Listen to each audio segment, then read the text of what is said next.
Chemistry का trend मेरे बच्चों अगर आप देखेंगे, ट्रेंड आपके सामने आ चुका है। इस ट्रेंड में सबसे शॉकिंग बात, ये जो आप सारे हाई वेटेज चैप्टर्स जो आप देख रहे हो स्क्रीन के ऊपर पिछले 5 सालों का एनालिसिस, सबसे शॉकिंग बात बेटा जो हमें फिजिक्स के अंदर देखने को मिला वैसे ही हमें केमिस्ट्री के अंदर देखने को मिला। मॉडर्न फिजिक्स हाई वेटेज था, अब भी है। जीओसी यहाँ पे हाई वेटेज था, अब भी है।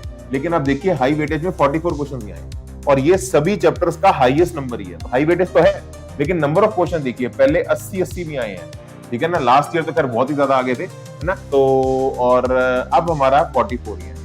अच्छा, पी ब्लॉक की खास बात, पी ब्लॉक की वेटेज कम हो रही है। पी ब्लॉक की 2000 में धीरे धीरे इसकी वेटेज कम हो रही है। पहले ये एक जमाने में चैप्टर बहुत हाई वेटेज था, 2023 में, 22 में, 21 में, और अगर आप देखोगे 24 में वेटेज कम हुई है और यहाँ पे 2025 के अंदर वेटेज और कम हुई है, ठीक है जी।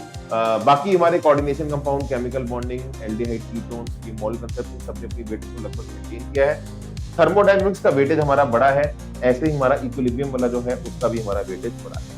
ये सारी एनालिसिस करने के बाद अगर मैं आपको कंक्लूजन दूं, आपके लिए क्या चीज इंपॉर्टेंट है, तो केमिस्ट्री के अंदर मेरे बच्चों हमारे जो पुराने हाई वेटेज चैप्टर्स थे वो आप अपनी स्क्रीन के ऊपर देख रहे हैं, वो ये वाले थे। इनमें से जो येलो वाले आप स्क्रीन के ऊपर देख रहे हैं, यानी कि P block, chemical bonding, D and F block, structure of atom and biomolecules, इनकी वेटेज इस बार कम हुई। तो अगर मैं लेटेस्ट ट्रेंड जो इस बार हमारा केमिस्ट्री का आया है उस ट्रेंड के हिसाब से अगर मैं आपको नए हाई वेटेज चैप्टर्स बताऊं, तो ये है बेटा हमारे नए हाई वेटेज चैप्टर्स जो आप अपनी स्क्रीन के ऊपर देख रहे हैं, जिसमें थर्मोडायनेमिक्स का वेटेज बड़ा है, पीरियोडिक टेबल का, इक्विलिब्रियम का, केमिकल काइनेटिक्स का, सभी इनका वेटेज आपका बड़ा है। और GOC, coordination, mole concept, aldehyde ketone, electrochemistry, imines, इनका जो वेटेज है वो हमारा लगभग नियरली सेम रहा, ठीक है।